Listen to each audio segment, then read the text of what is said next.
Télé 24 Live, votre réseau d'information. Bonjour, bonsoir na batutu bazotala biso na tele24live.com ezalinga Julie Poyalama Toronto Canada tozana invité na biso pe azali awa Monsieur Olivier Bolia Toronto Canada nde tolobai kaka tozana ba sujet ebele o tobanda kwa kolobela topesi bino ba bonne fête de Pâques parce que le ezali jour ya résurrection à Christ. Donc, les fêtes mounene pour les chrétiens sont partout dans le monde. Bonne fête de Pâques. Donc, makambo minene fungoma na bavi na bino parce que za jour ya résurrection tombo za vide onyo sezo tungisa bino nzambe apsala ko répondre bino. Donc, na zo bandamba mon sujet parce que sujet ezali biso tout tozomona ba réseaux sociaux alors biso to ben na télé 24 si je nyoso batu ba koloba biso to loba to ko ya kolobela bino mais bobo sanate toza na sujet na biso o tozoloba si ba maladie mentale oyo toloba ki to 500 on a ba sujet parce que wana ezalo kwa livre mobimba oyo tozosala po ekotikala ekoyede batu ebele. Donc sujet wana ekozala samedi otokoya samedi prochain nde tokwa kobetela bino sur ba point o eza essentiel o batu bako comprendre na ba maladie moko na ba symptômes po batu bayeba soki mutu azo présenter ba biloko wana aza ndenge nini faut kende komona ba médecin parce que mingi nde tolobaki na communauté na biso tozo négliger santé mentale. Donc wana samedi oyo koya nde tokolobela ngo mais oyo ezolobama na ba réseau oyo tomoni partout na ba réseaux sociaux to bay to tikate to kwa kolobela ngo nde bomoni toye ngai na ndeko nga Olivier Bolia pona kolobela kambo oya Koffi Olomide na mwana na ye tozomona ba réseaux sociaux tomoni ba semeki ba koti nde kwa Koffi tout ça là et on to ba pito loblo mais biso sko to ke na on ndenge ya science to kota na mo ba point mususu parce que batumi bazo condamner mwana ke o mwana as impoli boy yango na ba été photo lobelango biso na ndenge na biso sikoyo ndenge biso to comprendre na makambo koto. Voilà nazo pesa mba moko Monsieur Olivier. Bonjour et bonne fête de Pâques. Bonjour et bonne fête de Pâques na Yopé Lokola, Maman Booster, Julie. Et vraiment, pesi bonne fête na ba Christo, na ba non chrétien nyonso baza na mokili. Oyo ba croyaka na Jésus-Christ, na opé ba yebieka le roi personnage historique na aza personnage historique atolingo sambela ete azape moto batangisa na classe. Donc ezape esengo koyeba histoire ya moto wana, un des plus grands hommes qui a marché sur la terre. Et vraiment lelo ba commémoraka résurrection na ye. Donc pour les chrétiens ils ont symbolisé kobika na biso et pour na batu mususu ne tolobi aza moto munene na histoire. Donc nde balobaka kutu histoire ekabwana na nga momibale avant Jésus-Christ après Jésus-Christ. Voilà. Voilà, et là on est loba pour na batu nyonso bazotala Pâques penze ezala nini parce que mingi ezaka batu bagangi Pâques mais bazongela mo ba bêtise. Bon, moni vie chrétienne ezaka vie moko balobaka ya relation personnelle na Nzambe, c'est-à-dire que communication o ezali ko solola ko encoder na ko décoder ko transmettre na ko recevoir yo na Nzambe na yo. Alors donc motna motu ayebi na motema na ye ndenge azotambola yango na monaka soki bazote ezalaka ba rappel mais yo mo pe na motema po eloko touché yo ezalaka déjà na kati ya motema non ndenge otambolaka soki oyoki eloko mwa malamu osala koloba ah voilà bravo nga nasala oyo soki po omoni eloko mwa mabe yo osalaka obi ah koto oyo nga azalaka boye te donc il faut nabongisa koto. Donc c'est vraiment quelque chose de personnel. Ce n'est pas simplement il faut clinder na ba congrégation minene batu oui ezali na monpe ça les mara pose la place à batebele mais yo moko na kati na yo moko relation ya yo na Nzambe za 3 personnes. C'est toi-même dans fort intérieur no yebi oyo ozali yango naloba mingi soki tokota paradis moto na moto ayebi avant ngala okota nanga te mpo makambo nasalaka bato makambo nafingaka natongaka nayibaka nasengaka surtout kosala mabe kutu chez les chrétiens eza problème te mais osexcusaka te osengaka pardon na nzambe na bato ozonyokola te c'est là oyo foi chrétienne se différencie na bafoi mosusu le pardon oyo toujours célébrer le pardon c'est une puissance qui libère voilà. Mais au moins era osala ndeko na ye mabe azuko kosenga pardon soko oyebi pardon te parce que l'amour divin est basé sur le pardon. Le pardon eza nini le pardon lingo oloba que na reconnaître que nasalaki yo mabe et que na reconnaître que dorénavant na répéter en souté pour na comprendre que ça là qui au passé. C'est ça le rôle du pardon. Ezali comme ma relation ne bandeli pour na renouer confiance ko ah OK elle s'est excusée peut-être peu monsieur Olivier mi ba chrétien des arona baloba mingi ba chrétien mingi baloba ndengo lobi le pardon c'est une puissance qui libère mais façon pe oyo ya osengela pardon ba yebite parce que yo za muta communication oyebi ko na communication eza ba step oui ya pardon oui na sala ku mission si comment demander pardon na communication eza pe na ba step pour ba misusu ba kokaka te baza munoko kilo siko eza na ba étape oyo ba to communication o basala bapesa ba étape wana mpona ko aider bato mingi o bazana eloko wana eza kati na bango bakoka ko se libérer te alors eza na ba étape oyo ezali ke o ba enseignaka bato pe ndenge nini na kosenga pardon parce que bato ebele bayebi na bango pete étape ya motuya ezali kondima na eloko salaki le pardon sincère c'est d'abord nayibaki mbongo nasalaki obo natongaki yo nasalaki boye mabe nakosaki yo na boye mais yango nde on ne peut pas parler le pardon n'est jamais général le pardon est toujours par rapport à une chose ou plusieurs choses mais eloko na eloko distinct c'est-à-dire que eloko osalaki nde osengela pardon olimbisanga kaka eza pardon te il faut loba moke na sala limbisa ngai mpo nalobaki boye epai ya bato basilikaki boye c'est comme ça le pardon oyo efficace oyo babi avoir un cœur contrit motema mawa pardon eutaka na motema mawa oyoki tie moto empathie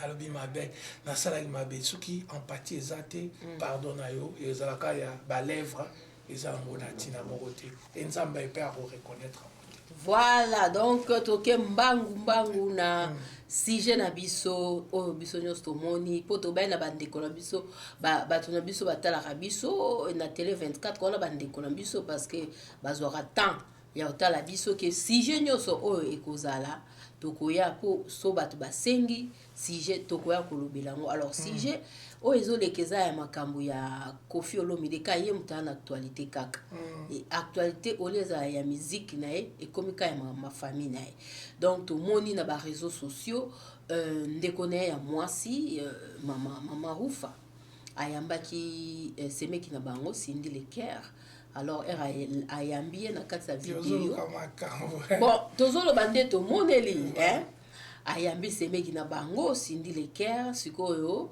na kati ya ndako place bango bazalaki abengi abiki oyo Leker azofilme mpo mwasi azolambela bango soki pondu soki nini donc mwasi ayambi basemeki donc alors video wana ebimi avant nano asala video na ye semeki mama Rufa lobiki est-ce que ça va tension ça va bakozwa tension so landi ba video na to monde donc eza quoi neti mo bambwakela alors vidéo na est circulé partout parce que biso na ba réseaux sociaux bat bazwara kaka bazwi yango ba analyser eko saki e bimi bongo tout e panzani na suka nango mwana pe a réagir Didi Stone a réagi na banini ba réseaux sociaux na TikTok a commis que ana problème te mais yeso ki a koti makambo eza parce que alingi te ba toucher maman na ye donc ye pe akomi ko attaquer bango donc et comme le là quand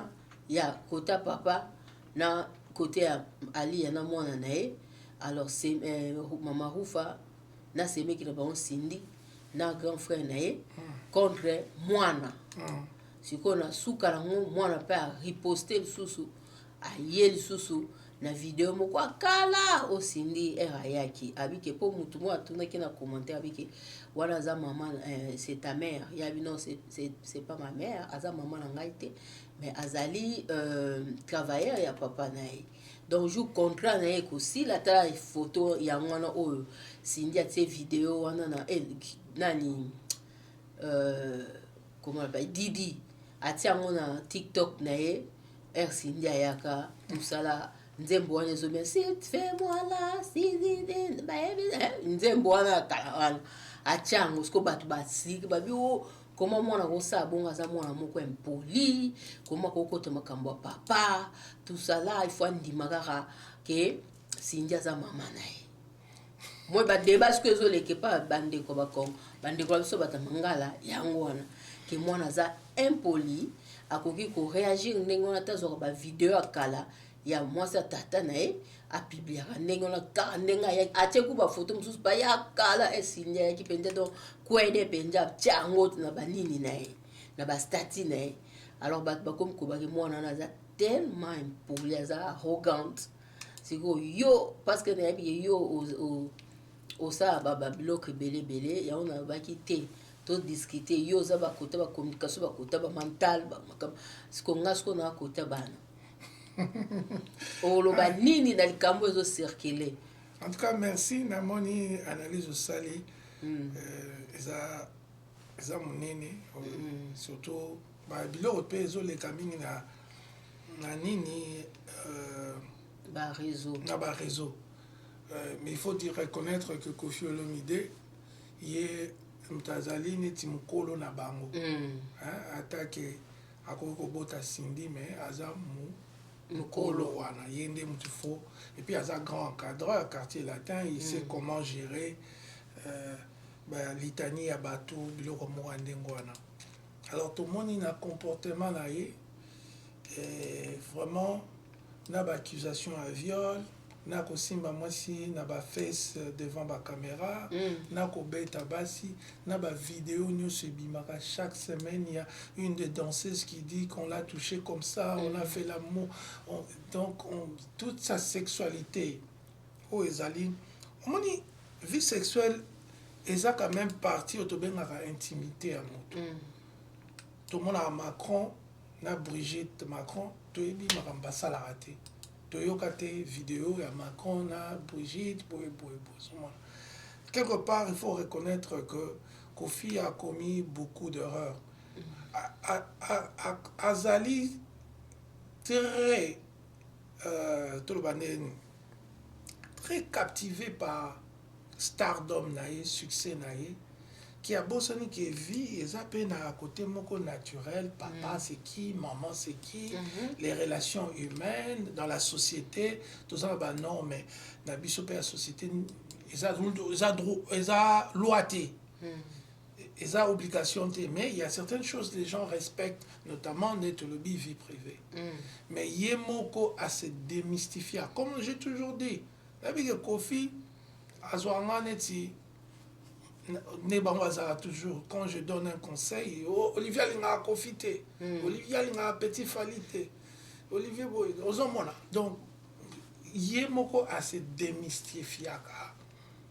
Devant Bisso, qui est l'étudiant le plus célèbre, bien que les plus minimes, on a 4 ans de classe, on a un combo papa et azo pesa on a banini, nenga luba kaka, on y a cause les beaux gars de Paris, on a nika yepe baloba qui met, azai neuf étudiant ya te akendaka, sa 4 ans de classe na erwana.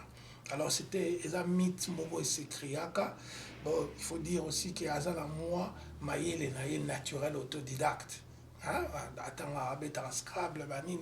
Azana moi portion moko il y a intelligence surtout littéraire il y a Okoma Banzembo banini. Mais tout ça va jamais qu'au traduire même savoir académique na savoir vivre. Ça t'es pas moutou, ça docteur en droit qui a savoir vivre. Ça c'est vraiment un intellectuel. Bon intellectuel, ça là, un intellectuel d'abord c'est un gars qui se respecte. Donc même l'intellectuel peut me savoir vivre tout le monde na histoire à mon donc on est à grosso modo que Kofi et mon profil na façon à composer et à vivre et ça li que à démystifier na vie na mon personnel même Kofi le qui mission ça mais comment on se rabaisse ça le voilà le quoi la fable ouais il y a makako babwa kela bitabati qui trône babino yoko qui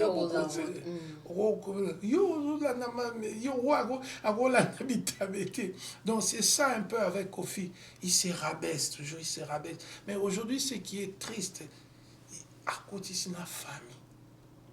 Moi si Oyaye Alia, une très belle femme, moi je vois les vidéos, elle est très posée, elle parle pas beaucoup. Elle n'est pas insolente, elle n'est pas quelqu'un qui est Azo Lukabaye, Baye, ce qui n'est ni se Kofi Mutu, Azo qui est le roi, moi, si moi, Pembe, Métis, le roi, la trophée, Naya, Laksake, c'est moi qui est qui possède les plus belles femmes, parce qu'il y a un complexe d'infériorité. Donc, il y a Bassi, il y a beaucoup de musiciens, pas lui seulement. Donc, il y a au quotidien, moi aussi.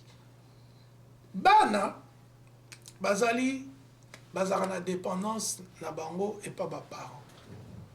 Moi le rôle a Didi, c'est sa mère. Oui, tu peux quitter sa mère mais respecte-la. Surtout que ce que boy na yo.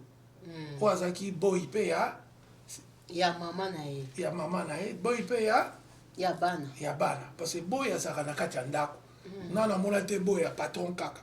So comme boy ya patron mingi madame oloba te dalingi mutamsala ala te falongo boy azala ngala kola pe na ba boy na ndako na yebi ke boy na biso to benge boy na biso to loba te ke boy ya papa boy ya mama so o askola bilamba boy na biso o alamba boy na biso o pe ayaka ko chantier boy na biso. Donc pour Didi Stone, pour Alia, pour tout le monde, c'est quand même un grand changement qui s'est produit. Donc, Motomoro Toyebaki, qui est la chanteuse, qui a duré le plus longtemps, la mère chanteuse au chanteur, donc mère chanteur, il y a orchestre na bango, depuis Banda, malgré tout les affaires, mais bon, il y a le Barsindi, tout le il y a comme ça que chanteur, Moutunaya Moussala, chef d'orchestre, a bien un titre professionnel. Et du coup, après, ma mésentente à Zuna, tout le monde a dit, mais il y a comme il bis, nini. Bon, d'abord, c'était immature. Parce que Moutouana Yolobake, chanteuse, Oumela, Lingakaye, chef d'orchestre, Ayembaka bien, Ayebiko arrangé, mais ce que tu as au monde, comme on peut se baise, nini, même Tina Monoko. En public, voilà. Et il y a des enfants qui savent que papa est en train d'embrasser notre domestique. Imagine-toi que Nanda Kunayo, les grands réalisateurs, papa Alain. Bon, mon moussa na binubo, a comment peut ça papa Alain babis?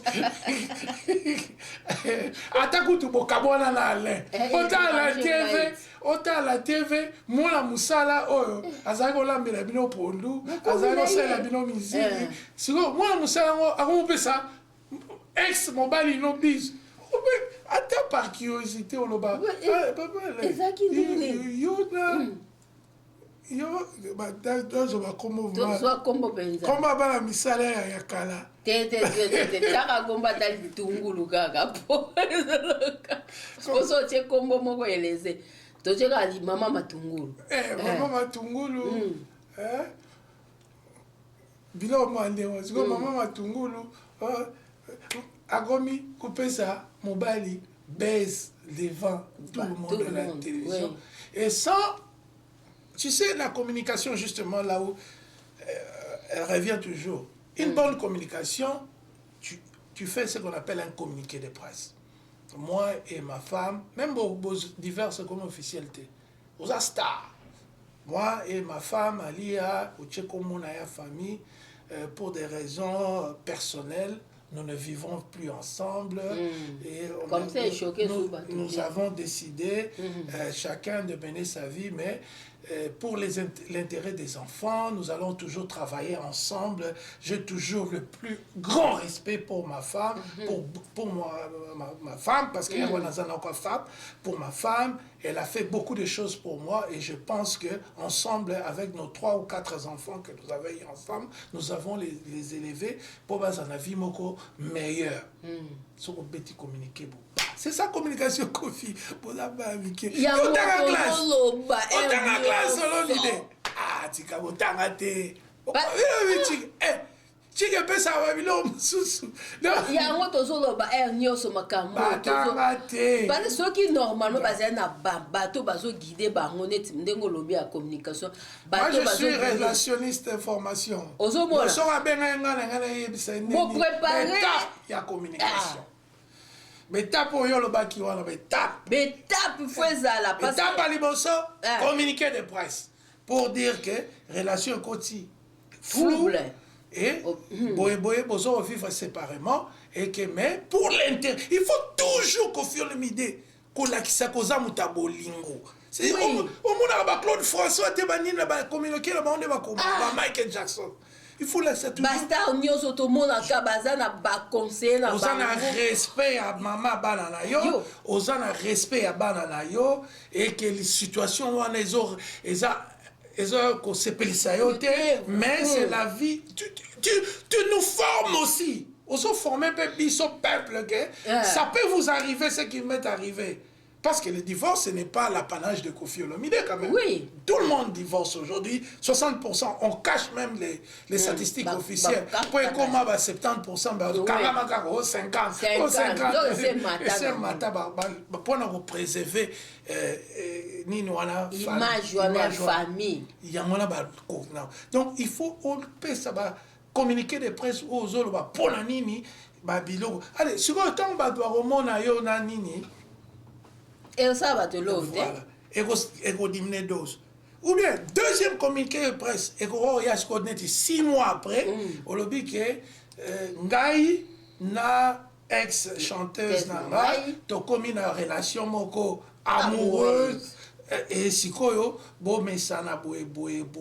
Mais, deuxième paragraphe, toujours mes enfants restent vraiment priorité dans l'Aïe. Nous continuer à soutenir Bango, Banini, na yebi que divorce c'est leur difficile, que les enfants sont affectés et tout. Moi leur papa, en conjonction na maman na Bango, tu vas travailler que séparation na biso est impactée.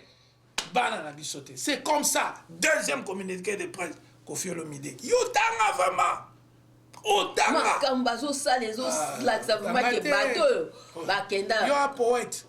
Ba poète. Ya ngoto zo ça no nyoso mo net ba ça. Si ma ma banze mo danger ma ine fait. Tozo bazo ça ba debo zo mo ku ne di so na za poli. Est-ce que papa na ndingo lobi na debi a po tozo solo. Papa na ende azali moteur ya makambo nyonso. Donc normalement il fallait que papa n'ait à communiquer na ye parce que biso boyebi bana abaza abiso tout wana poto bana awa bana ba onte po soit biso kaza contenté on est contenté. OK ne nil pas ata 2 ans ku tozo loba no ke naza apité pour lo benenge loko. Mais na kini kuna moi 2 ans so obi petit o mankengo ko beta mais aba beta ba onte o moni ke moi 2 ans aye biso ke na CPT pour la nuit au lobby dans la boue.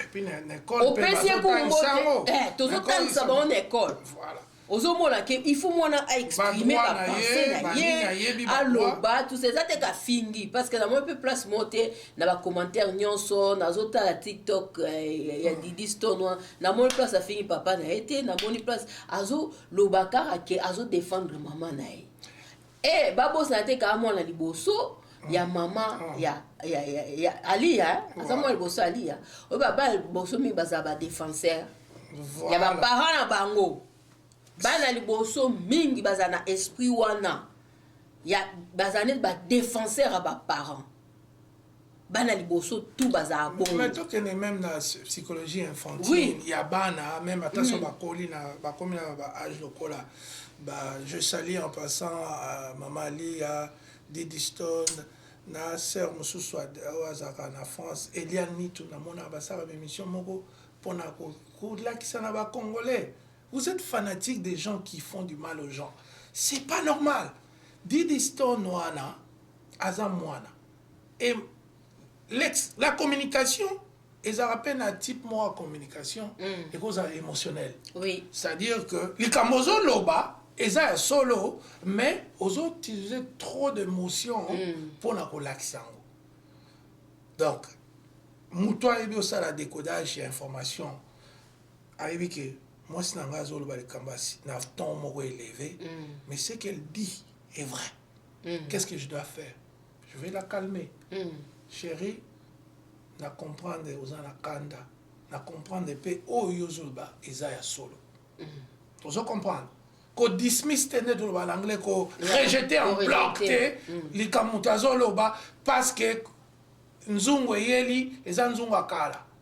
Donc loba forme. Oui, forme. La forme n'est pas peut-être na mon jour on est lekela qui est on sait pas Didier on a absorbé papa au beau temps mon aussi maman si mususu na ba fesse non non mon place papa si maman si na fesse et je me demande si j'avais vu ça comment j'allais réagir et si ça s'est passé à la télévision et que tous mes amis d'école de profession des quartiers tout le monde sait que ah voilà ton papa c'est un coureur de jupons regarde aussi maman si travailleuse na yemususu le roi Cindy na fait et parfois ça demande aussi une question tout non maman Gilles Cindy qu'est-ce qu'elle pense de tout ce que Kofi a fait pendant toutes ces danseuses qu'on a entre guillemets violées, séquestrées qu'est-ce qu'elle pense de la femme là qu'on a touchée il y a seulement 6 mois 7 mois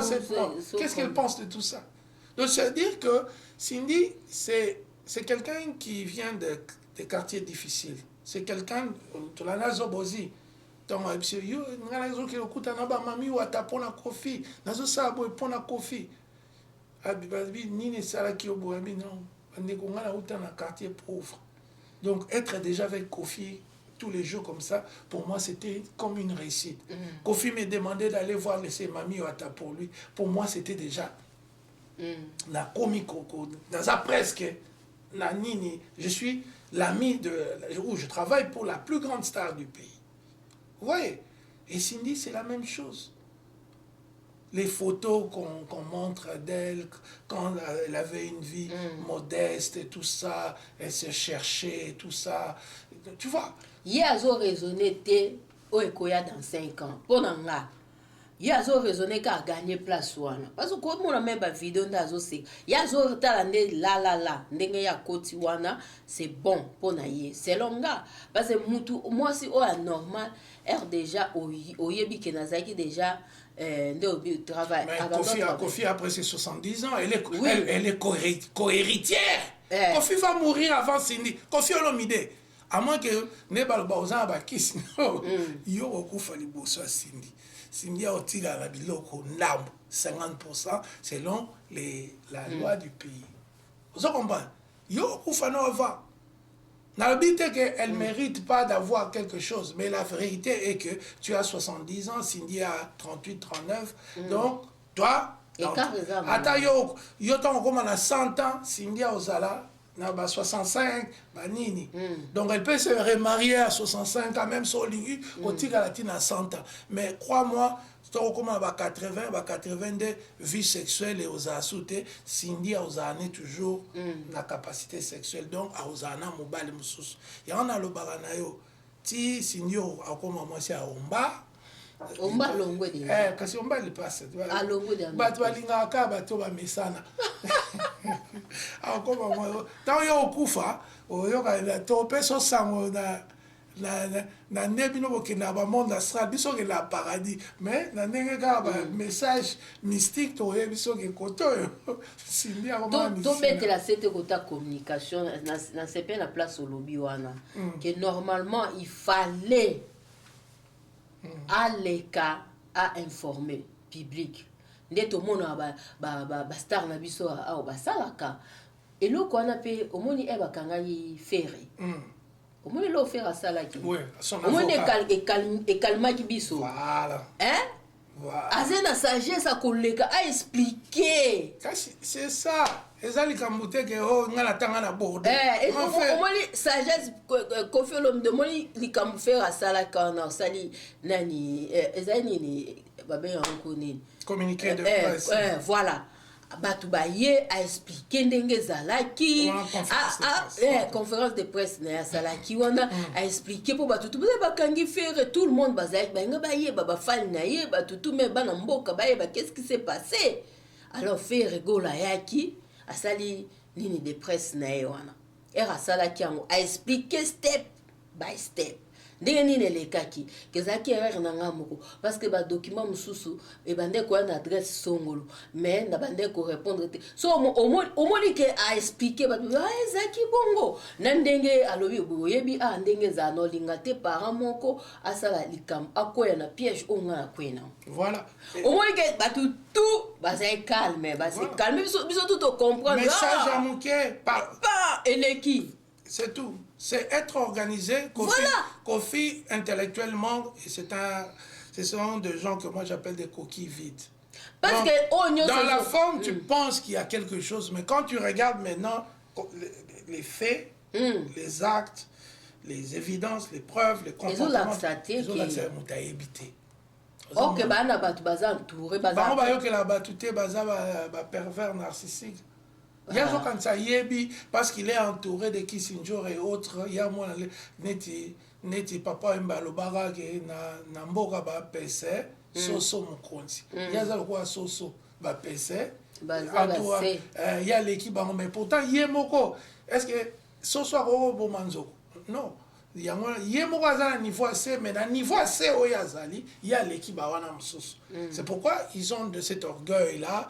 Banini azoye bateke bana batiara bango liboso famille na yo susu famille na ye soki mama Rufa une femme qui fait la honte de notre République et c'est à partir de cette femme là son comportement que moi je me dis c'est une famille toxique. Maman Rifa a presque 60 ans bon la tête Koffi a presque 67 ans.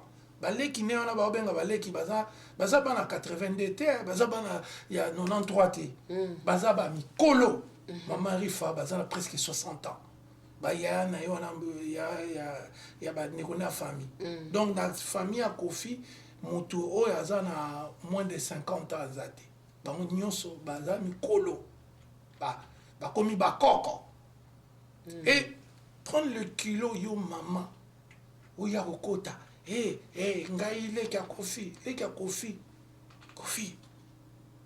Il faut comprendre la communication. Est-ce que les membres de famille doivent communiquer pour toi? Tout le monde a même Jackson. Tant bazar n'a pas problème. Tala yaya na ye Jermaine. Tant y porte-parole la famille. T'as la classe. T'as non bilamba l'attaque. T'as la façon Jermaine Jackson à l'obara. Sora yo l'obama kambaba Jackson. Est-ce que yo au monde on le voit liseki? Au monde on le voit basenzi moko boye ba yero loba. Voilà. Donc à la qui c'est que c'est une famille toxique. Une famille de gens qui oh non, azuluba na maman lia obiso za famille ba nduliste. Donc dont tout ça la kindumba quoi. Donc tous les musiciens au lingagi biso sachant que tous les ndumba. Tu te rends compte allusion à Ndengwana et les grands publics toujours lutter déjà contre tourisme sexuel on a besoin congolais vraiment qui t'arakin ko coucher na ba fille pour na $10 et elle est en train de légitimer ces comportements qui sont nocifs à notre société. Maman Rifa Bani, Oleka Koffi. Maman a 60 ans. Osa camarade à Sindite. Yoko obo tapé Sindite. Ce que tu moi, na Cindy, autant me écart à 5 ans. Mais pourquoi tu t'amuses, Yaya Nayo, Ake, Abambi Suki, on est bonissé, l'ongine problème. Comme qui te replace, on n'a pas bon. Et bien, on bien, Moutungu, Suki. Alors, ah bon, côté oui, bravo. Quand il fait quelque chose de bien, j'approuve. Ouais, ben si. Quand il y a les qui n'ont pas Adada, Alidor. N'approuve qui n'a pas Nzembo, Alidor, Adada, Mtakompoza, Pesae, n'a pas là. Donc, Elonge Bini qui comme un gaz. Voilà, Elonge Bimi bien, Banini. Mais famille toxique, les Agwepa, à part Vienapso Joniko, très calme. Vie Joniko. Natiri le populaire au afin d'arana biso à pas kota abuso bala bangote na Montréal donc très calme depuis à comprenant na bango que yaya za mutu ya mbilinga donc batika mais il a famille à Bwepa c'est une famille toxique na roba la famille ndengwana o ba sala ba vidéo na ba maman 60 ans na 70 ans bazo sala ba vidéo ba finga batu c'est une famille toxique. Alors voilà, donc tout ça la kaka va comprendre que ce qui m'a marifa na bangwana m'a marifa oza na bosensi ndeko nanga mwasi nzembo kofia yembaka ndeko ya mwasi osali soni leki ya mwasi basi ya lelo bayebi lokumbu te bayebi kilo na nzoto te bayembelaka nani eza entre yo na ndeko na mwasi te kofia bana kofinga kindumba naye. On se comprend. Nous connaissons l'histoire de Kofi Olomide parce que Tokoli naye. Neko moi si osali soni wana yembela kabino baleki na ete. Bosala ka soni. Mais lelo siko kindumba qui mabe qui mauvaise éducation au Kofi Olomide a condamné ka la 1900 siko ekomi malamu bokomi koyako kosala propagande, il y a motema mabe beaucoup ça propagande, il y a ko finga batu, il y a ko manquer batu respect et beaucoup ici bana baleki na biso ba Didi Stone banini bana moko très bien éduqué atangi classe azui bachelor degree nae azo sala musala mbongo ezo kota donc une femme responsable mais beaucoup ici moi na ba bassesse oya ba Agwepa toxicité wana ya koyoka sonité sans scrupulité ko mema vie privée na bino moko na télévision pour la biso to banda ko loba or biso net à niveau politique nous cherchons à créer un modèle économique toujours linga que pa population na biso ba koma ba to longola bango ba livre 1960 to kotsa bango na modernité modernité au Kabila alinga osala échoua poani. Parce que yon moi même ole to sala sokini de révolution de la modernité. Mais mi toi ba tu ça na moyen âge. Bon sala modernité na ebana na mutu. Même la révolution dont parlait Mao, c'était la révolution d'abord de la mutu na société ba komi na ba réflexe asika. Alors, arrêtez avec vos scandales à la télé, avec vos femmes, bonini, bisotobi Cindy Azaki mona musala nayo, Azaki mona musala que tu aimais beaucoup pour son travail et tout. Mais les locaux komi kopé ça ba bis na télévision, ça les la biso communiqué de presse et ça biso relation na yo na mutamusala na yo et komi lolenge ni. Voilà maman. Voilà ce que Paul Mambetali na pesi pasteur Jean-Paul Mulumba mbota zota la biso ba bonne fête de Pâques na batutu pe bazota la biso. Donc siko poto biso tozo tala ndesiko bana. C'est ça. Bana parce que moni ndengo lobi Didi Stone aza mona moko intelligente. Non, elle a étudié. Elle est plus que son papa, non? Elle est revenue avec un diplôme de licence. Kofi n'a pas de diplôme de licence. Donc respectez-moi, on a quand même atteint intellectuellement. Voilà. À un niveau, Rita, maman Rifat. Donc ezali siko papa ba parents ndengo lobika boye nde basala ke bana na bomba beba. Na ba comportement mingi parce que mona ba comportement mingi ba parents de choka bana. Mais ba parents ba ebati parce que za bana msusu o ndengo lobi neti ye Didi Stone aza bana obaza ko osali ye pas répondre à réagir mba moko moni mais za bana msusu basa bazala ke aux parents c'est likambolo ba tavai kanye bala nde ba très dangereux bao bazake likambo leki azoloba ta vandika nie donc ezokufele na kati ya motema et puis bana poto babeta masasi donc bana mingi bazala bomona osali likambo boye avai nango kala azosouffrir na motema yango moni bana mosusu azalaki mayele du coup mwana changé subitement a changé mwana koti na makambo mabe tout ça parce que eza na eloko mo oyo osali blessé ye siko po manifesta ngo ayo so pasi aoke se livre na makambo mosusu ya bien te ndenge olomamba communication ka tozongaka na communication base ya makambo nyonso eza communication il faut ezala élevé babi communication nde eza ki yango nde fungola ya nyonso ezala na couple ezala na bafamille eza communication so communication eza te dégâts esalema soki ndenge olobi Koffi Olomide acommuniquaki na mwana na ye bien avant parce qu'il y a d'autres parents oyo ezalaki problème ezeleka na kati ya ndako aobenga mwana na ye avandisi ye abi tu vois tala problème naza nango boye surtout aza mpe mwana liboso kota ya mama alia normalement fala benga ye avandisa ye aexplike mpo ani mindele basalanga mo biso tokoka te parce que yango na oloba na Koffi Olomide ezwa kiti moko bien fanda benga Félix Tshisekedi Jean-Pierre Mbemba na Mboso bafanda boyoka parce que napesa mino cours à 10 000 ya communication ezali misato.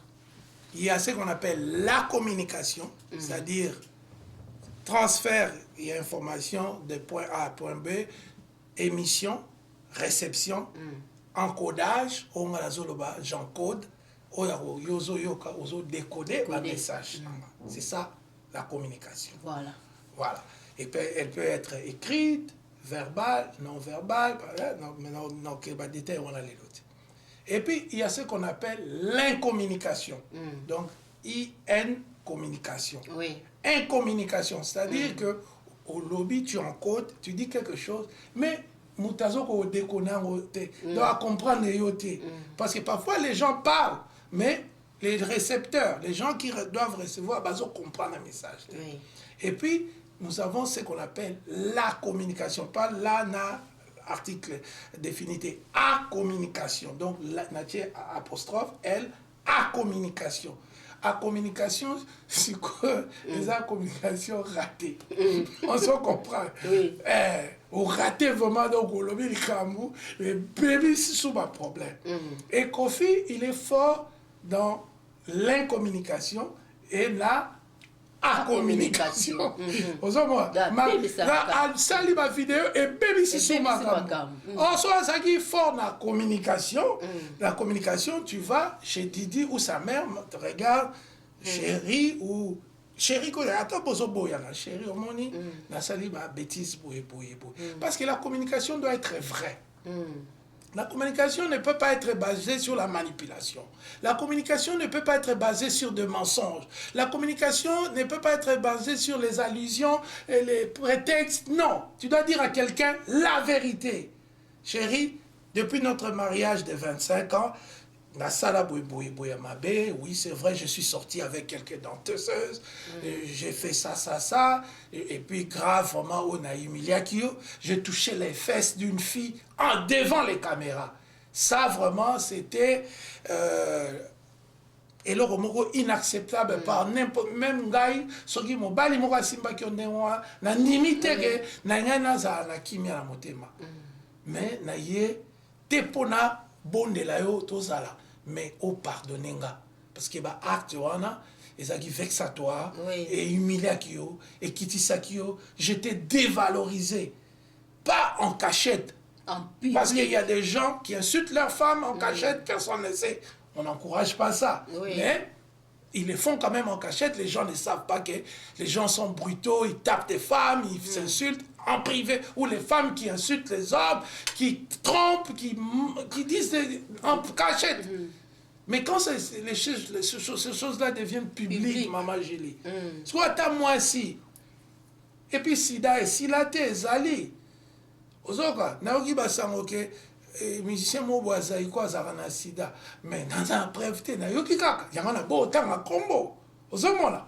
Donc, sida ezali kaka mwasi akofanda mpe akozwa sida mobali mpe yo mwasi so ozotambola mabe mobali mpe akozwa sida parce que tosala un protected sexe sans protection on se comprend donc on peut tomber malade alors tu dois demander pardon parce que tu es en train de kotia vie à mwasi alia to ya mobali boy na ka ya kofi ozotia vie à alia en danger ozotia avenir ya bana parce que ceux va commis ba orphelin maman koufi dans 2 ans 3 ans et rozala difficile pour la Diddy Stone koko la na baleki na yo balandi vous voyez donc ce n'est pas des choses boye la biso ba imbécilité na mon araya moko ba imbécile o ba il est à internet bazoko minimiser maman santé ya bana santé mentale ya bana ba lobby kofi akokufa na ye akomina asa akomi mukolo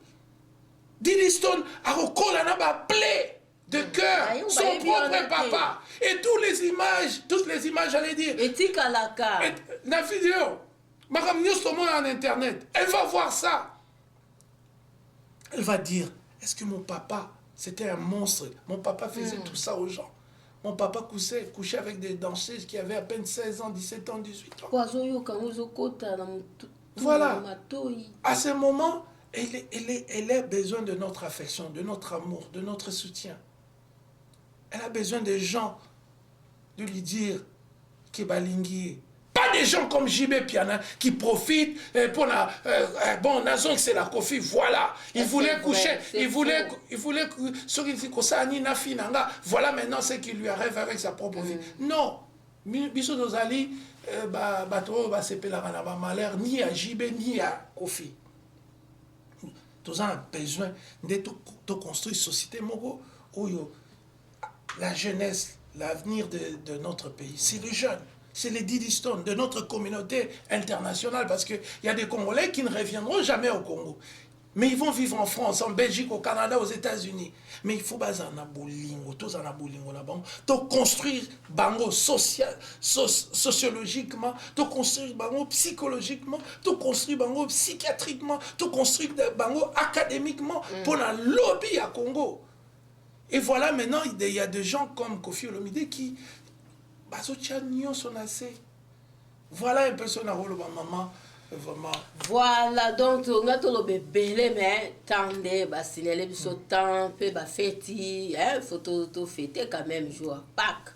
Donc, ngai elo no lubakaka communication papa Kofi communication des zangayo soko lingyo vandana sindi normalement il faut communiquer na mwasi na mwana pona o maîtriser bana parce que bino bomona kama kamunyo so na nko mais ce qui est ça système nko parce que na mboka la biso mwana azanelo ka kolobate omoni mais mwana yo mo kolisi bana ngo wapi na poto donc bazala mentalité moko ya ndenge mususu comparativement na mboka kuna donc awa mwana koza asepe de l'autre côté akoloba mais biso kuna molimo atetwa mais bango awa balobala bango baba s'exprimer donc akobomba te fois bimisa yango donc boko condamner pe Diddy Stone te parce que zali choc ndeze sala ye ndenge wana neti ngabo na condamner de l'autre côté parce que nga na ku domaine makamba bana il faut na yokaye ndenge zanga ba dessiner ba tableau ou dessiner boule moko boye boule wana skobi o eza monde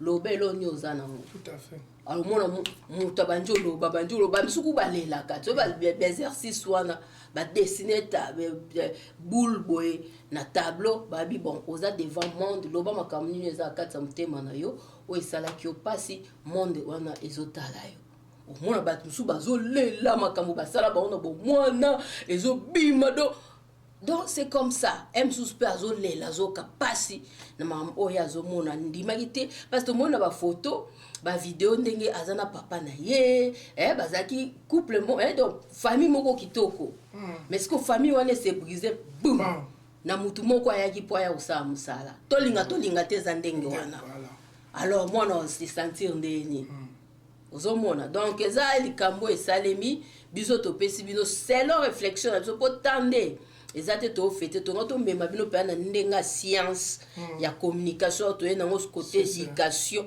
toye nango côté makambo mental po biso fo tokenda ngo na ndenga scientifique Des fois, te. Ko discuter pa mpamba te ndeti bato aza impoli te tokende ndenga science ozomona donc nzambe apambola bino nyonso bambote bonne fête de Pâques, bonne fête na ngai na Alain Kindeki, bonne fête na ngai na Gervais Patricia, donc nzambe apambola bino nyonso, bonne fête na ngai na famille na ngai mobimba na Congo pe awa na Montréal. Oza eloba koloba. En tout cas, Yasuka kutu te to ya jour mususu. Oui, bon ça n'a été que tout ba série, il y a une émission où on va vraiment se focaliser sur les éléments scientifiques, sociologie, maladies mentales. Là, on y a la modernité. Modernité, égalité que au handicap au sommet iPhone au commis moderne. Non. Heureusement, on peut na iPhone utiliser au finger na TikTok. Donc modernité na donc on est là pour vous, on travaille pour vous, on vous aime.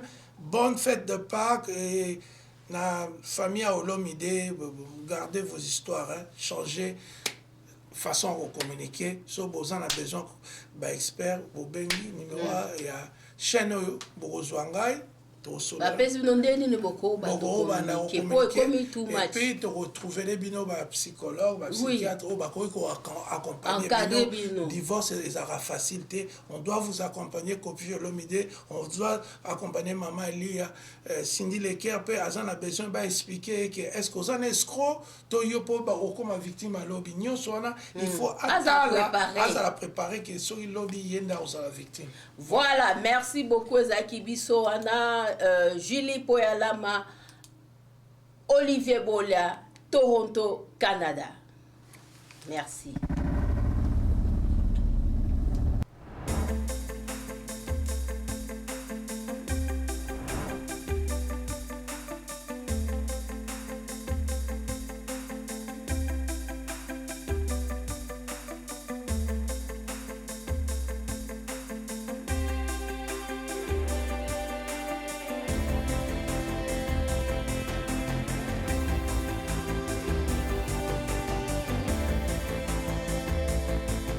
Télé 24 Live, votre réseau d'information.